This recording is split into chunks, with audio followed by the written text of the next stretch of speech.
What's going on, guys? We got a 500 Foreman 05. This will be the same for a 04, 05. Today we're going to show you how to replace your ignition switch. This one here, as you can see, is bad. Got to wiggle it to get it to come on. We're going to take you through step by step on what you got to do to replace one of these. First thing you're going to want to do is there's a screw located right here in front of the gas cap. You're going to want to take it out.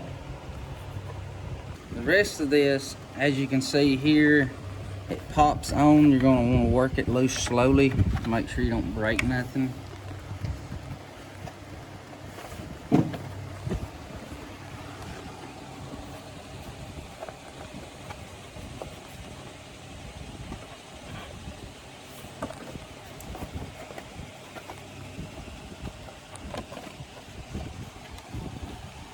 Once you do that, then we're around to the back side of the switch.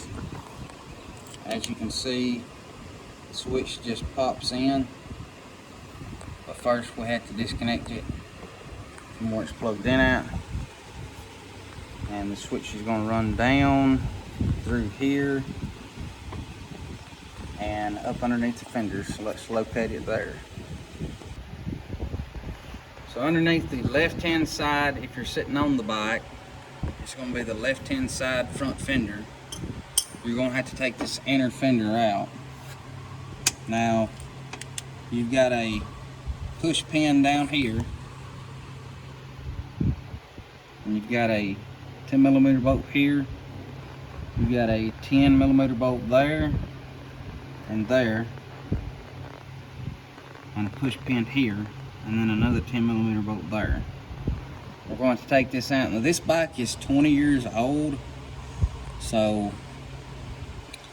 our switch is plugged up right here behind this.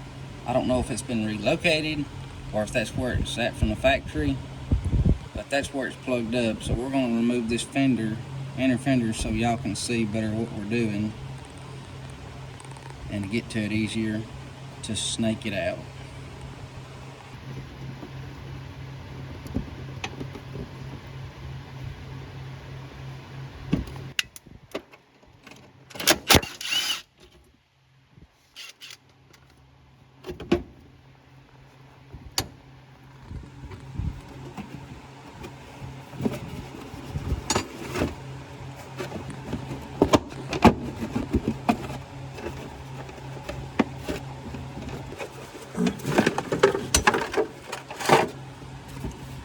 And right there is the plug-in, and like I said, it looks like somebody has relocated it,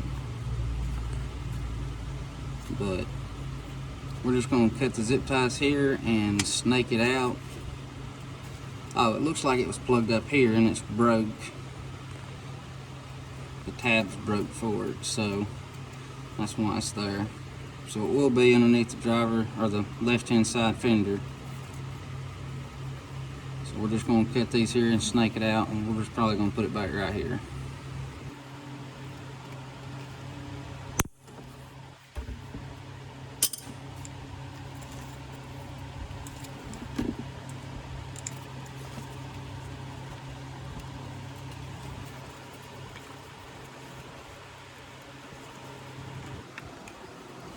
I'm going to take this out, give us a little more room to work with here.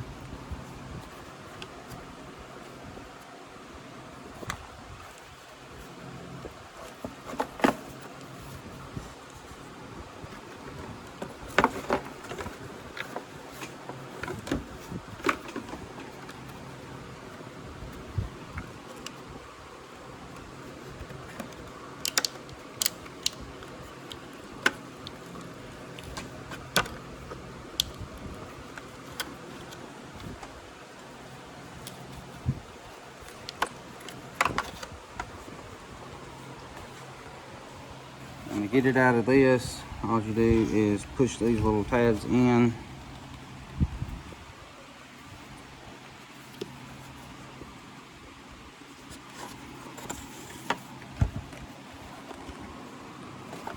And pull it out. This part's very important. Don't forget, all the parts and stuff you'll need to do this job will be located down in the description below. When you're going back together with this, do not forget you have to start by putting this through here first. Failure to do this will cause you to have to snake all this back out and start over. So we're going to put it all through here.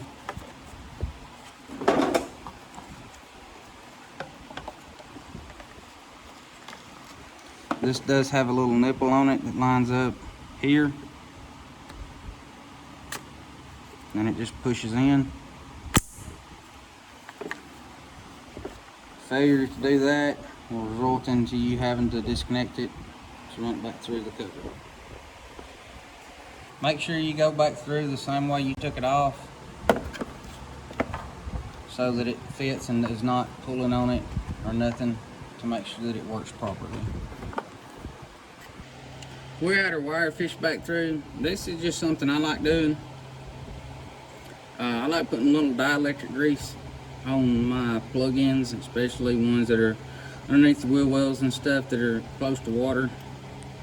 It just helps keep moisture and stuff out.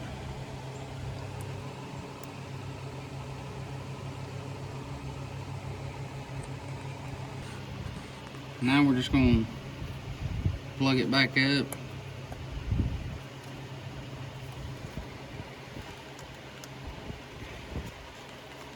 Now normally we would hook this back up where it goes right here, but as you can see, like we talked about before, this is broke off and we can't, so we're just going to zip tie it back up where they had it at and let the good times roll. Now all we got to do is just put our inner fender back same way we took it off, our pins and our couple bolts, and then put our bracket back on for our fender support, and then we'll move back up to the top. Alright, as you can see, we got our inner fender and everything back in, and our inner fender braces. Now it's time to move back up to the top to get our cluster cover back on and our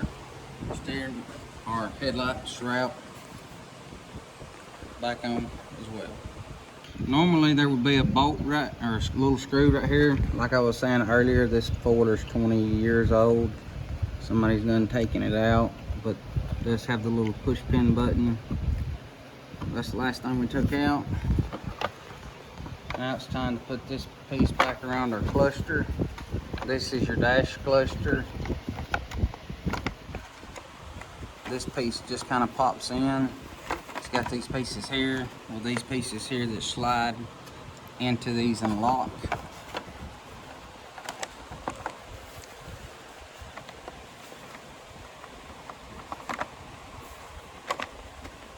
Once you get this here snapped in place, don't forget to put your screw back in it down here in front of your cap. And don't forget, we got all the parts and stuff you'll need to complete something like this down in the description of the video. For everyone that wants to, we do offer a membership if you're looking for one-on-one help. We are getting a lot of comments on videos and it's getting harder to answer everyone. We do try to answer everyone as quickly as possible, but we get to our members first. If you like videos like this, don't forget to subscribe and we'll catch you in the next video.